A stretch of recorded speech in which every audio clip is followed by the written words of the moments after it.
Bonjour à tous, vous êtes sur Radio LCF, la Chine en français. Aujourd'hui, beaucoup de monde dans le studio. J'ai le plaisir d'accueillir Dina Gao. Bonjour. Bonjour. Alors Dina, vous êtes venue déjà depuis plusieurs fois dans ce studio. Aujourd'hui, vous êtes venue avec vos élèves en calligraphie. Nous allons en parler. Alors, je suis en compagnie de Didier Gallet. Bonjour. Bonjour. Catherine Biquer, pardon, oui. Et Florence Desserin. Voilà. Bienvenue à tous. Merci d'être venus.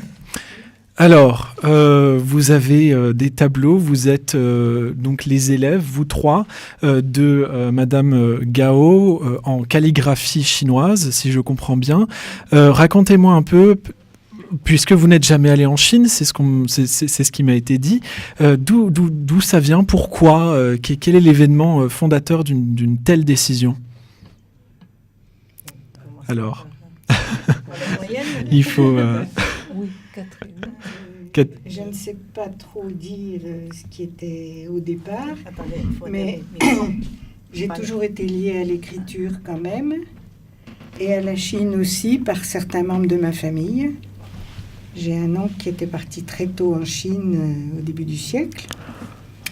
Et voilà, donc je connaissais l'écriture chinoise et beaucoup de choses sur la Chine. Mais j'avais envie de pratiquer et c'est une fois que j'ai été à la retraite que je me suis renseignée sur les possibilités. D'accord. Donc, vous étiez un peu autour du monde chinois, mais jamais dedans. Jamais dedans. D'accord. Non. À part des expositions, des trucs comme ça, mais jamais dedans. D'accord. Et vous, Florence? Moi, je ne suis jamais allée en Chine. J'ai fait les beaux-arts. Ah, d'accord. Et en fait, je suis passionnée par l'écriture, la calligraphie. Et j'ai rencontré Dina, et la calligraphie chinoise, c'est l'art du trait par excellence. Oui. Et puis un art où on doit garder sa modestie, être très persévérant, et c'est tout ce qui me plaît en fait. Voilà. Et vous, Didier? Moi, c'est la beauté du geste. La beauté du geste. Oui, Et donc vous avez commencé depuis moins longtemps, c'est ça? oui, ça fait 2 ans et demi à peu près. D'accord, 2 ans et demi. Et j'ai entendu que vous, Catherine, par contre, vous êtes une combattante. Ça fait, vous connaissez Dina depuis... Depuis moins longtemps que Florence. D'accord, mais vous deux, vous les connaissez. Je suis désolé, je confonds. Hein. Oui, Florence a commencé, je crois que le siècle dernier, 1992. Oui, siècle dernier, c'est pas trop difficile. Mais c'est ça quand même. Donc, Voilà. Catherine, je crois que c'est en 2002. Oui, quelque chose comme ça. Donc, 10 ans après. Oui. Voilà. Oui. Et puis vous, encore 10 ans après. Donc, 2016.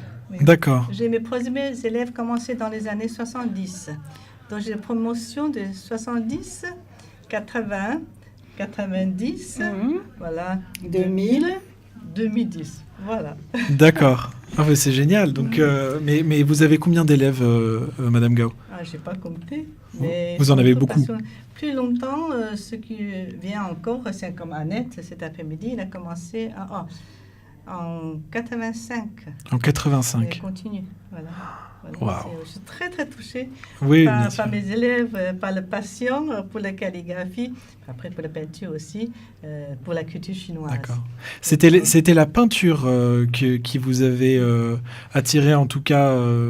Je sais que pas Florence forcément, mais... Non, pas forcément, non. D'accord. Vraiment, il y avait la calligraphie beaucoup dès le début, mais... Vous avez fait de la peinture à côté, éventuellement Oui, de voilà. la peinture, j'en ai toujours fait. C'était Oui, pas chinois avant, bien sûr. mais j'en ai toujours fait. Et donc, c'est pas que de la calligraphie ce que vous faites, j'imagine, parce que vous m'avez parlé de Li Bai. Oui, il y a oui. un peu d'histoire derrière. Mais ça, c'est depuis que je vais chez Dina. Oui. Oui, Parce la qu'on trouve peinture, tous ces textes chez...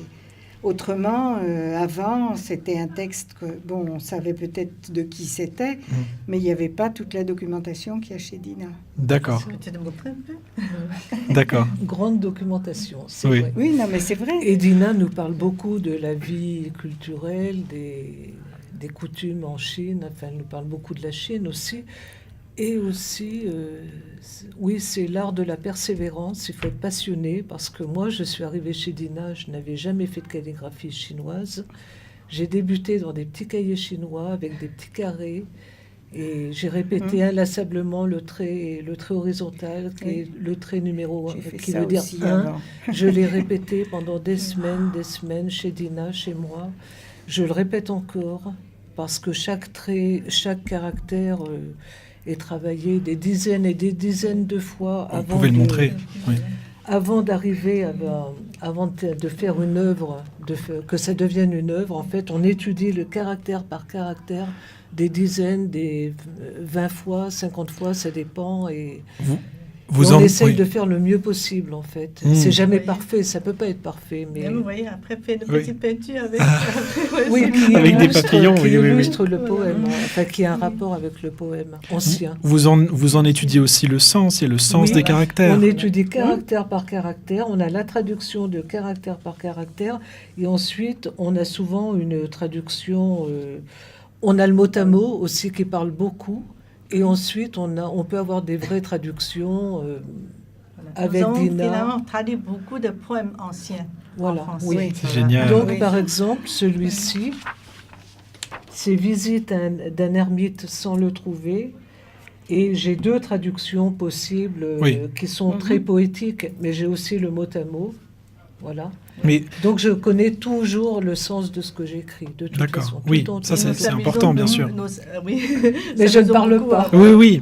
Mais c'est ça qui est bien. Vous, en tout cas, c'est ça que j'admire, c'est que vous faites l'effort de ne pas vous contenter justement d'une simple traduction, mais non seulement d'en comprendre le sens au-delà de l'utilisation du français en tant que langue, et en plus de l'écrire. Et donc c'est une passion, ça devient une passion. Oui. Plaisir. On tombe dans la calligraphie et puis... De rechercher aussi différentes traductions. Oui. D'accord. Parce que oui, bien sûr. On trouve des traductions très différentes. Ça, on nous en parle, oui. C'est très amusant, finalement. Oui, d'accord. C'est vrai. Et là, j'en ai, par exemple, pour ce poème, j'en ai 2 traductions possibles. Oui. Qui sont correctes. Oui, très belles en plus. Confucius dit qu'on s'amuse dans l'art. Oui. Voilà. Oui, bien, c'est vrai. Voilà, on s'amuse depuis des années. Oui. C'est vraiment devenu une passion, vraiment une partie de la vie, vous voyez. Oui, bien sûr, bien sûr. Oui. Une partie de la vie, c'est ça. Oui. Bien sûr, certains sages, en tout cas, certaines personnalités chinoises passaient leur vie entière à écrire juste un poème ou un deuxième. Moi, j'aimerais bien sûr. Tout mon temps pour ne faire plus que ça, j'adorerais vraiment, oui. Et quelle était votre profession avant, si je peux vous le demander, Catherine? Eh bien, je m'occupais d'enfants inadaptés. Dits inadaptés. D'accord. Avec toutes sortes d'inadaptations. Oui. D'accord. Et Florence? Je dirigeais une association d'artistes et d'associations culturelles. D'accord. Dans Paris. Et Didier? Moi, je travaille dans l'informatique. Dans l'informatique. Et donc vous, ça fait un peu moins longtemps que vos 2 collègues que vous faites justement cela. Qu'est-ce que vous ressentez justement quand vous mettez le pinceau sur le papier, le biais de la concentration, on en avait parlé. Oui, la concentration, et aussi ça fait un break dans la vie courante. Oui. Bon, je suis à la retraite, j'ai déjà un break, mais bon, je suis un bricoleur, donc je suis occupé toute la journée et je me fixe un horaire pratiquement tous les jours pour pouvoir me libérer, me détendre. D'accord. C'est vraiment... Et pourquoi la calligraphie en particulier? Vous m'avez parlé de la beauté du geste, mais oui, il y a... la beauté du geste, l'histoire aussi. Oui. Oui, bien sûr. La mythologie chinoise. Je suis attiré aussi, je fais du tai chi, donc tout ça se complète. J'imagine que vous faites du tai chi ou du qigong à côté pour compléter. J'en fais plus en ce moment, mais j'en ai fait pas mal. D'accord. Un peu. Un peu. Un peu de qigong, mais oui, un peu. D'accord. Mais c'est pas du tout pareil, parce que quand j'ai fait du qigong, c'était à la place de gymnastique, on va dire. Tandis que là, il y a une certaine forme de détente qu'on n'a pas dans un sport forcément, et pas de la même façon. Et puis on apprend. Enfin, moi, je sais que personnellement, tout ce que je sais, tout ce que j'arrive un peu à faire plus ou moins bien, c'est Dina qui me l'a apporté, qui m'a tout appris, du début à la fin. Non, mais je en serai éternellement reconnaissante parce que moi, je suis arrivée avec ma culture, je faisais autre chose. Et tout ce que j'ai appris et tout ce que je peux dire, c'est Dina qui m'a apporté tout ça. En fait. Cette richesse, c'est tout, en fait. Mais alors, là, je vais vous poser une question vraiment à tous, puisque Dina, vous pouvez aussi répondre de votre point de vue. Quelles difficultés est-ce qu'on peut rencontrer dans ce genre d'art ? Donc pour des personnes qui ne parlent pas en fait la langue, parce que c'est pas un problème. Le pinceau n'obéit pas forcément. Ça, c'est une première difficulté. D'ailleurs, au départ, la première leçon, j'ai dit à tous mes élèves, c'est très, très, très, très difficile. Mais c'est vrai. C'est vrai. Ils sont là, je suis là pour ça. Ils sont là pour ça. Donc, pour nous, tout l'apprentissage, c'est un plaisir. Donc, oui. Et l'art n'a pas de frontières. Voilà. Non, et puis Confucius dit qu'on s'amuse dans l'art. On s'amuse bien. Hein. Oui. Voilà. Peut-être une petite difficulté supplémentaire pour moi, je suis gaucher. Ah oui, tout à fait, oui. J'ai encore deux autres élèves. Chaque gauchers, caractère, je ne vois pas le caractère. Oui, c'est vrai. Je ne vois pas le caractère. Oui. Mais puisqu'il a la main gauche dedans. Donc être gaucher, c'est handicapant quand on fait de la calligraphie. Un petit peu. D'accord. Mais pour l'écriture, même française aussi, c'est pas pour rien qu'autrefois on voulait remettre tous les gauchers à droite à l'école. Bien sûr. On ne supportait pas un gaucher qui écrivait de la main gauche. Hein. Oui, bien sûr.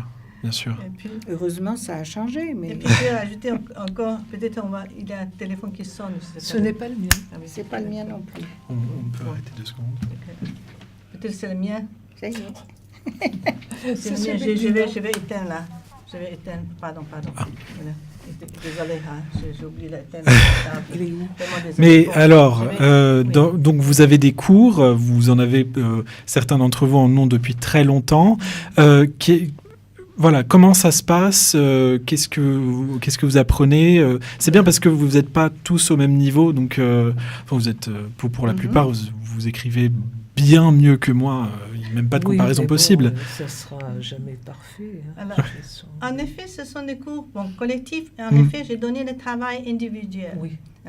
Donc, dans le cours, on peut avoir le débutant, on peut avoir celui qui a déjà appris à 30 ans. Vous adaptez à chaque Tout à fait, chaque personne fait l'exercice selon son niveau, d'accord. Et puis j'ai des élèves toujours qui veulent d'abord faire la peinture chinoise. Alors donc ça, je dis, si vous voulez apprendre la peinture chinoise, il faut commencer par la calligraphie.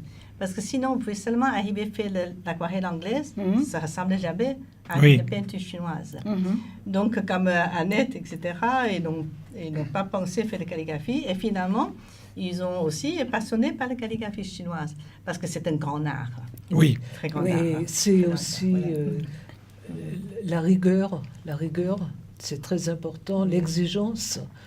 Dina a toujours raison. Quand on travaille, par exemple, je travaille beaucoup un poème, et puis je le calligraphie en entier plusieurs fois même.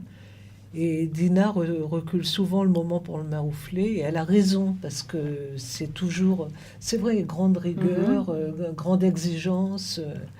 Et puis, il faut prendre son temps, il ne faut pas être pressé, il ne faut pas avoir envie de faire une œuvre d'art à tout prix. C'est autre chose, une autre démarche par rapport aux démarches. J'ajouterais que la tenue du pinceau est importante, mais totalement différente de ce qu'on a pu nous enseigner en France, enfin avec les arts français. C'est nouveau. Et ça, c'est important. Oui, bien sûr. Et sur un poème de la longueur qui est devant vous, Catherine, comment est-ce qu'on fait pour écrire donc du début à la fin sans faire d'erreur? Moi, ça, c'est quelque chose. Fait, hein. Bien sûr. C'est pas le premier jet. Oui, donc j'ai on répète. Fait plusieurs fois. Donc on répète. Quand on commence, il faut qu'on termine. Jusqu'à ce que Dina dise c'est d'accord. Voilà. Bien sûr. Didier répète beaucoup. Voilà. Oui. Ça, c'est tout ce qu'on fait avant d'écrire des poèmes.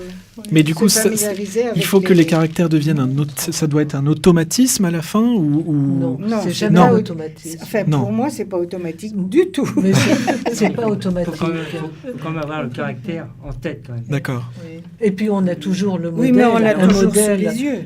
Oui, un modèle exécuté par Dina en général. Parce que je peux utiliser aussi des modèles du 8e siècle. Oui, oui, j'allais y venir. De l'époque reine, vous voyez. Celui de oui, puis ce qu'il y a chez Dina aussi, c'est qu'il y a une bibliographie impressionnante et qu'on a toutes sortes de caractères différents selon les époques, selon les calligraphes, donc voilà, on ne choisit pas toujours les mêmes. Et donc ces caractères simplifiés et surtout traditionnels, ou c'est que des caractères traditionnels? C'est traditionnel. D'accord. La calligraphie, c'est toujours original. Oui. Oui. J'avais un petit doute, c'est pour ça que je me hasardais. Style régulier ou bien style cursif, semi-cursif, etc. Voilà. Et puis je commençais toujours à faire des choses plus simples, un trait par trait. Hein. Le trait horizontal. Voilà. Le trait horizontal. Est-ce qu'il y a une page de trait horizontal? Petit à petit, on progressait. Hein. Après, on fait des phrases. Après, on fait de poèmes. Voilà. Oui, mais ça se fait au bout, les trois. Donc ces différents styles, il y a un style cursif aussi.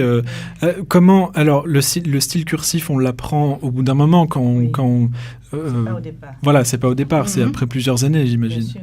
Mais on l'apprend avec des modèles qu'on trouve chez Dina. D'accord. Et Dina pas loin pour récupérer ce qui va pas. Et du coup, Dina, on en parlait très brièvement juste avant, mais est-ce que vous pensez qu'il y a une difficulté justement dans cet art et dans la compréhension de cet art pour les Occidentaux, ou est-ce que justement c'est quelque chose qui n'a pas de frontières? Là, on n'a pas de frontières. Oui, bien sûr. On ne pense jamais à la difficulté. Hein? Non. Parce que voilà, pour avoir une bonne maîtrise de technique et puis de tout, forcément, on a des difficultés, mais c'est aucune importance. Oui. Hein? On ne prend pas la difficulté telle quelque chose qu'on ne peut pas surmonter, voyez. Donc ça, c'est un art. Hein? Donc c'est un art, c'est pour plaisir. Voilà. Oui. Et puis c'est la culture, c'est différent. C'est différent, voilà. C'est passionnant, donc, voilà. C'est vrai, c'est passionnant. Voilà. C'est passionnant, c'est difficile. C'est différent d'aller le faire chez vous avec un pinceau ou de le faire copier pour copier avec un bic ou quelque chose d'autre. Oui. Et je vois ma petite nièce qui vivait à Shanghai, on leur apprend plus la calligraphie comme ça. Oui, il faut des formations particulières, c'est ça? Oui, mais elle apprenait à écrire en chinois, mais pas de calligraphie. Oui. Oui, très souvent chez moi, il y a des jeunes chinoises, des étudiants arrivés de Chine en France. Et la première fois qu'il a préparé encre de Chine à la façon traditionnelle, prenait un pinceau de calligraphie. Ce n'est pas en Chine, c'était chez moi, tout près de la Tour Eiffel, à Paris. Voilà. Donc, voilà, il y a toute une mise, comment dire, en scène peut-être. On prépare notre encre. Oui, bien sûr. Des bien spécifiques pour la peinture, pour la calligraphie. On a plein de papiers différents. Enfin, après, on a nos seaux. Enfin bon, il y a plein de choses. Pour la peinture, on utilise des pigments minéraux. Pour la plupart. Donc, vous apprenez ça aussi, différents pigments. Ça, c'est pour la prochaine émission sur la peinture. Oui, vous reviendrez pour qu'on puisse parler plus longuement. En tout cas, merci à vous quatre d'être... Oui, vous vouliez dire quelque chose? De Princesse Grace de Monaco. Oui. Il est passionné aussi par la culture chinoise et par la calligraphie chinoise. Donc, il a appris la calligraphie chinoise, après moi aussi, en 1982. Il est venu chez moi aussi. J'ai tenu sa main pour apprendre la calligraphie. Et voilà, il était vraiment... Maintenant, je vais partager ces bons souvenirs avec vous tous. Voilà. C'est sur ces mots qu'on va se quitter, tous les 5. Merci beaucoup d'être venus. Je sais que c'est un peu loin. Moi, ça m'intéresse. On reste un peu en suspens. Du coup, moi, j'espère que vous allez revenir pour qu'on puisse un peu plus creuser le sujet. Voilà, merci. Au revoir. Au revoir. Et vous êtes tous bienvenus pour venir apprendre la calligraphie chinoise. Avec plaisir. Au revoir.